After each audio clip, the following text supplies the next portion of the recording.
Hi, Mike. How's it going? Very well indeed. Very well indeed. I thought you would be the man to get to the heart of this kind of ridiculousness that we somehow face this summer, because it's all going to be about... I was watching the video of the crowds outside of a detention centre in Gatwick, where a rather bizarre scene unfolded. I don't know if you've seen it, but behind barbed wire are a load of youngish men stripped to the waist with their hands raised in the air in sort of triumph as they watch these sort of muesli-eating do-gooders outside chanting...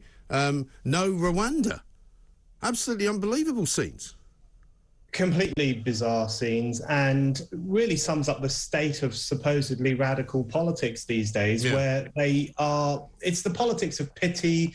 It's the middle classes really acting with disdain towards the elected government, a government that was elected by 14 million people, and a government that has decided to pursue this policy to stop the flow of illegal migrants across the English Channel. And yet they have complete disdain for that idea and for the people who voted for the government and for the idea of government policy itself. So it's a very arrogant campaign. It seems to care very little for these migrants, many of whom make incredibly dangerous crossings, and the government is right to try and do something about those crossings. And it's really a kind of puffed up, performative, virtuous politics, which is really about saying, I'm a good person, rather than coming up with solutions to some of the problems this country faces. Yeah, exactly right. Because the point about what happened as well over the weekend, not just at Gatwick, but at in Peckham, where somebody who was supposedly going to be removed because they'd overstayed their visa, therefore they were technically an illegal immigrant to this country, because you're not allowed to do that. The police were called in by the immigration officers because they sensed there was a bit of a hostile crowd on this housing estate in Peckham. The police move in. They get surrounded by yet more people. We're told all of that was organised as a flash mob by some kind of primary school teacher from that neck of the woods. And it turns out that the police then just gave up, walked away and let the guy go. I mean, it tells us so much about the state of policing. But, you know, the question I often ask myself is whether the people who run this country are actually interested in protecting the borders of this country. And there isn't much evidence that they are. We're always seeing officials and politicians throwing their hands up in the air and saying, well, it can't really be done. It's too complicated. It's too difficult. And you remember about a year ago when the head of the border force was stepping down, and he said borders are such a pain in the A word. And, you know, what a nightmare it is to even have them, never mind to try to police them. That's basically what he was saying. This was the former head of the border force. So I'm not convinced. If you look at the way the police behaved in Peckham, where they basically just walked off, the way the border force talks, the way that lots of politicians speak, apart from perhaps Priti Patel, there isn't much desire, I think, to control the borders or to protect the borders. My view is that a democratic nation that doesn't protect its own borders really has no right to call itself a democratic nation. You have to have your own sovereignty. You have to be able to decide who can come here and who can't if you are going to be a meaningful democratic country. Well, I said this last week, you know, ask Vladimir Zelensky what he thinks about the concept of having a border and then see what answer you get from him, because when you have no border, people can just walk in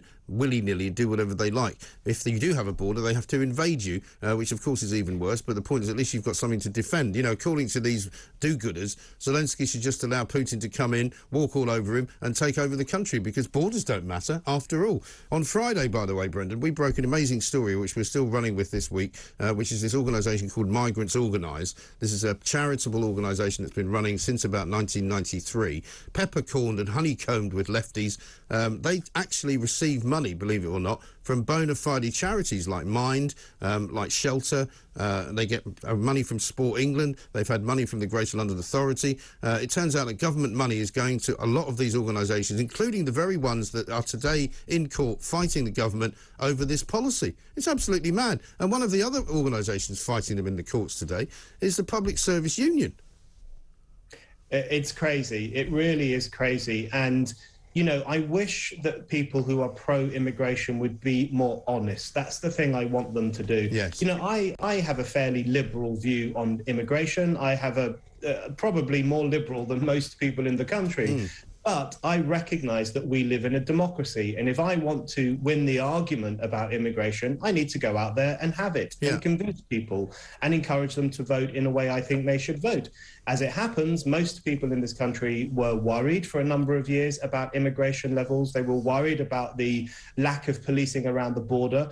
They were worried about the freedom of movement of the European Union, and therefore they voted in the way they did over the past few years. And I absolutely support those votes. I voted for Brexit myself as well. But the thing is, lots of pro-immigration people these days take a very dishonest approach. So they change the language, for example. They will refer to illegal migrants as refugees. They will refer to economic migrants as asylum seekers. They're constantly changing the language to make it difficult to oppose them, because if you oppose them, you're uncaring, you're horrible, you don't care about asylum seekers.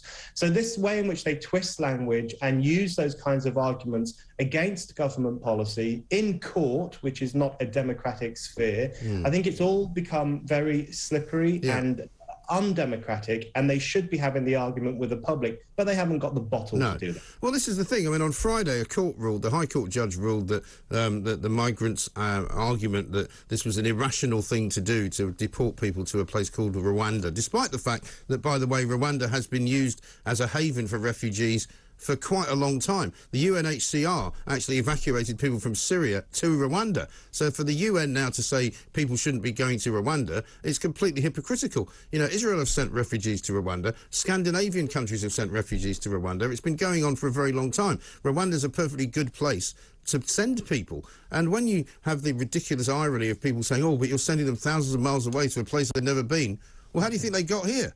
You know, that's exactly the journey they embarked on. The other thing we never know about is who these individuals are, because they arrive on these shores, and again, the do-gooders don't seem to be interested in who they are. They just represent something good because they're foreign somehow, right? They come here, they throw their identity papers into the channel, they arrive here, they could be anybody, they say they're from somewhere, they may not be. We don't know what their antecedents are, we don't know what their history is, we don't know whether they're criminals, they may very well not be, but that's not the point. The point is that we know nothing of these individuals who are currently on in cases today who may or may not be sent to Rwanda. We're never told what they are here to do.